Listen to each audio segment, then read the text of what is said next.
Assalamu alaikum, welcome to 9 p.m. English News brought into live by RTD channel. Here are the top stories. Djibouti and Ethiopia ministerial consultation meeting between the two countries.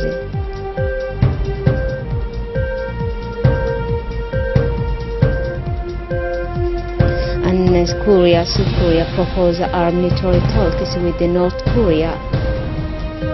That was the headlines, and now welcome to the national news.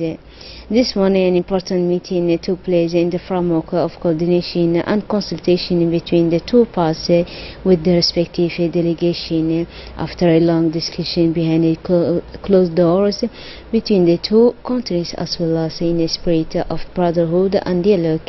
The two delegations under the leadership of the Egyptian Minister of Foreign Affairs, Mr. Mahmoud Ali Yusuf, and the Ethiopian Minister of Economic and Finance, Mr. Ahmed Soufiane, have rejoined the meeting in Rome, while the Egyptian Minister of Foreign took the speech in highlighting the three major points that were on the meaning of the decision. He said to know the transfer of the port activities establishment, the technical committee command border between Djibouti and Ethiopia. In addition, the Egyptian Minister of Foreign Affairs, His Excellency Mr. Mahmoud Ali Yusuf, and the Ethiopian Economy Minister, Mr. Soufiane, were present at this meeting of regular consultation between the two countries. The Minister of Ethiopian Transfer, Mr. Ahmed Shire, the Ambassador of Ethiopia in Djibouti, Mr. Adibo, as well as senior managers of the port sector. Ethiopia, the side of Djibouti, has noted, as well as the presence of the Egyptian Ministry of the Economy and Finance, Mr. Ilyas Moussa Dawali, the Minister of Transfer, Mr. Abdelkader Mohamed Moussa, without forgetting the President of the Port Authorities and Free Trade Zone, Mr. Abubakar Umar Hadi, and his close collaborators. The Ethiopian Minister of Economy, especially inside on economic integration between the two countries with the spirit of dialogue and consultation, as well as the proximity between the two peoples. Let's listen more details with the Ethiopian Minister of Economy. Very happy here. I am here basically again to really enhance our already strong relationship between our two countries. Our leaders already have a vision of really integrating our two economies. The economic integration between Djibouti and Ethiopia is considered an exemplary in Africa. The economic integrations that really benefit the two countries in a number of ways, not only trade, investment, people to people, but also in infrastructure. As you know, railways, roads, telecommunications, waters, energy, and so on and so forth. I came here leading the delegation basically really to discuss and enhance our relationship this morning. We have a very useful discussions.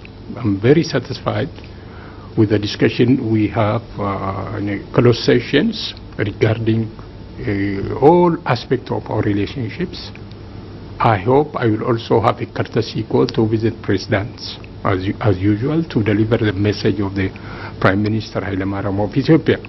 So again, I encourage our technical people on both sides who are involved in this very important infrastructural development. Intervention during this meeting of the consultation between Ethiopia and Djibouti, the Minister of Foreign Affairs in Djibouti, Mr. Mahmoud Ali Yusuf, specified that this meeting regularly held allowed both parts to do a turn of erosion in terms of economic and particularly the port sector's border and security. In the framework of the fight against hunger in the Horn of Africa, the Department of Agriculture for called FAO and the IGAD have jointly organized a workshop took place at the Acacia Hotel. Therefore, it concerns the problematic aspect of food security and nutritional status in the Republic of Djibouti. This workshop conducted in the presence of the representative of the FAO to Djibouti and with the IGAD Emmanuel Gurne Pliche, the technical advisors of the Minister of Agriculture Ibrahim Ilmi Mohammed, the agent Prudor, the partner to the development, as well as the representative of the prefect sectors. The purpose of this workshop is to conduct and generate actions for better coordinate as well as the overcoming hunger with the active partnership of the prefect sectors and this at the level of the production, the transformation as well as the local market and regional levels. Remember that this national workshop aims is to put an end to the hunger which found almost in African countries in the Horn of Africa was also wherein of responses for Djibouti may also solution and respective in order to overcome hunger. Thereafter, this initiative fits into the framework of the dialogue for the food and nutritional security of Djibouti, which is already undertaken by national government.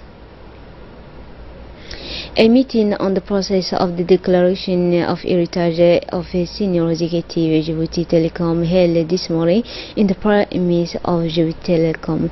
So this meeting was took part by different honors, including the General Director of Djibouti Telecom, Mr. Mohamed Bouh Assoui, as well as of under directors, the National Commission for the Fight Against Corruption, represented by the Director of Investigation and Declaration of Heritage, Mr. Hamza Abdi Aden, and the Director of International Cooperation and Repatriation Illegal Access, Mr. Jama Suleiman Abubakar, have exposed the main point of discussion concerning the declaration of heritage.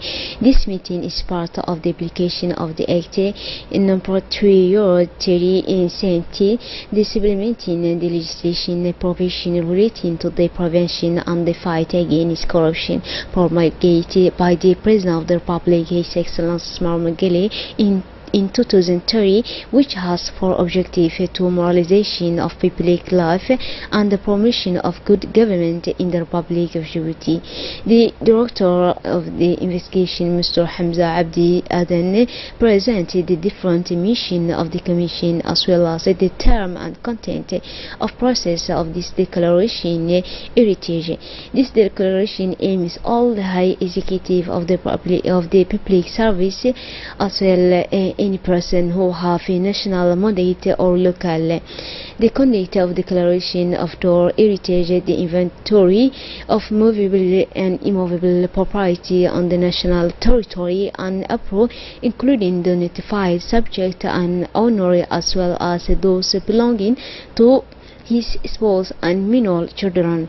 In the same day, the representative of the Commission to his visit the headquarters of the opposition Djibouti to provide the statement of heritage to the senior executive of the opposition that completed the return of the Minister of Communication, Posts and Telecommunication is planned to begin the process of declaration of heritage to the other ministerial department. The Director General of Djibouti Telecom, Mr. Mohamed Assoui Bouha, has welcomed the National Commission for the Fight Against Corruption.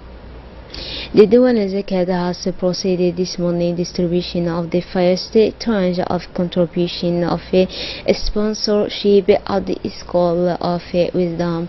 In total, 1,090 in offerings in the capital have been benefited from a sum of 15,000 francs all 3 months. The ceremony of distribution has seen the participation of the General Director of the Dewan Zakat, Suleiman Hassan Musa, accounting officer Suraj Muhammad Abdullah, and the leaders of Diwani Zakat. Remember that Diwan Zakat was created in 2040 by a presidential decree. Following the death of Far Musa Hamad Ali, a native of the region of Dikil, occurred on Saturday, 50 July in Paris. His Excellency Barkat Gurad Hamad, former Prime Minister, the Minister of the Environment and the Habitat Musa Muhammad Ahmed, the Minister of Transport Mr. Muhammad Abdul Qadir, the Trade Minister Mr. Hassan Muhammad, as well as the Prefect of the region of Dikil Muhammad Sheikh Hassan, directed their despite condolences to his wife Dr. Asena, and as well as to his family and relatives. Far Musa Hamad Ali, who has served more than 30 years the Republic of Djibouti to the side of the Secretary General of the government, was a great figure and appreciated for his generosity and actions of charity. The date Mr. Musa Hamad Ali is a huge loss and leaves a great void within the community of Dikil. The population of region accompanied the family of the deceased as well as his close in this very difficult time. We urge the very high to grant him his mercies and the welcome in his eternal paradise. We belong to Allah, and to him we shall return. And now moving on to the international news, South Korea has proposed holding military talks with the North after a week of high-notch tension following Pyongyang a long-range missile test. If they were to go ahead, they will be the first high-level talks since 2050. A senior official said the talks should aim to stop all hostile activities that raise military tension at the fortified border between the Koreas. South Korea's President Moon Jae-in has long signaled he wants closer engagement with the North Korea has not responded to the South proposal yet. In a recent speech in Berlin, Mr. Moon said dialogue with the North was more pressing than ever and called for a peace treaty to be signed. He said such a dialogue was crucial for those who seek the end of Pyongyang nuclear weapons program. However, the North's frequent missile tests, including the most recent one of the international ballistic. That's all for tonight's news. Thanks for joining us and have a wonderful evening.